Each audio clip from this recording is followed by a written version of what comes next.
सुल्तानुल हिंद हजरत ख्वाजा गरीब नवाज रहमतुल्लाह अलैह के शहर अजमेर में हरा लिबास और दिलों में हुसैनी गम लिए अज़ादारों का हुजूम देखा जा रहा है। दरगाह इलाके के आसपास मुस्लिम बस्तियों में रातों को मरसिया ख्वानी और जिक्र इमाम हुसैन और शहदाए करबला को याद किया जा रहा है। हजरत इमाम हुसैन और उनके जानसारों की याद में नजर न्याज की जा रही है। लश्कर हुसैन के नारे बुलंद किए जा रहे हैं तो इमाम बारगाह करबला की यादों और किस्सों से गूंज रही हैं। अकीदतमंदों की आंखें जिक्र हुसैन से नम हो रही हैं, दिल गमगीन है और लबों पर अहले बैत के नारे बुलंद है। अजमेर से लेकर तारागढ़ और दोराई तक यादगार हुसैन और गम करबला के मनाजिर देखे जा सकते हैं।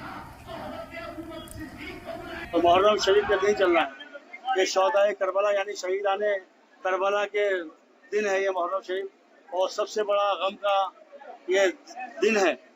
इमाम हुसैन अलैहिस्सलाम को जो करबला में यजीदियों ने शहीद करा, हक और बातिल की जंग हुई थी, और ये 10 दिन जो है मखसूस दिन है। यहाँ लोग आके आज़ादारी करते हैं, गम हुसैन में अपने आंसू निकालते हैं और गरीब नवाज में इमाम हुसैन का पुरसा पेश करते हैं।